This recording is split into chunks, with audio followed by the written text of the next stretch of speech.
الفنانة نبيلة عبيد في مسلسل العمة نور بنشوف شخصية مثالية خلاقة، ولكن الجزء المثالي ده أو الشخصية المثالية دي بتحصل لها صدمة حضارية. ليه؟ لأن هي كانت أستاذة جامعية عاشت في أمريكا أكتر من 20 سنة، وبعد كده رجعت مصر. فلما رجعت مصر حصل لها يعني عشان خاطر تستقر وتشوف أهلها وتقعد معاهم الحنين إلى الوطن زي ما احنا قلنا، والحنين إلى الطفولة والأهل.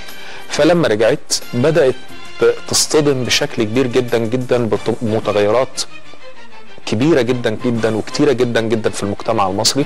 التغيرات دي عملت لها صدمة حضارية.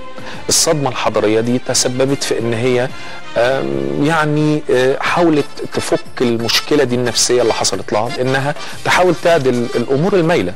فطبعا ده كان بالنسبة لها مشكلة، لان طبعا الصدمة الحضارية هتخلي الانسان يحاول يعدل بشكل فيه يعني عنف او فيه يعني انفعال، وده اللي حصل معاها. ولكن هي بقدر الامكان حاولت تستوعب الموقف وحاولت تحل، ودخلت في الجزئيه الفصيميه ان هي دخلت جوه نفسها لفتره عشان خاطر تبدا تفكر وتبدا تحلل المشكله وتبدا تظبط الامور وتبدا تتعامل مع الواقع، وده عمل لها اختراب مع الواقع.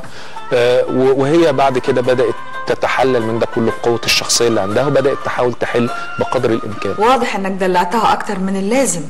ده صحيح، لأن أنا وأمها كنا مشغولين، كنا بنحاول نعوض غيابنا ده بشوية عطف وحنان زيادة. في فرق كبير بين العطف والحنان وبين الدلع وسوء التربية. المشكلة يا دكتورة إن إحنا ما عندناش أي فكرة عن حدود الفرق ده، لأننا بمنتهى الصراحة ما عندناش أي فكرة عن أصول التربية. ده غير طبعا إن إحنا ما عندناش وقت نربي. تسمح لي أسأل حضرتك سؤال بصفتك واحد من رجال المال والأعمال؟ اتفضلي حضرتك.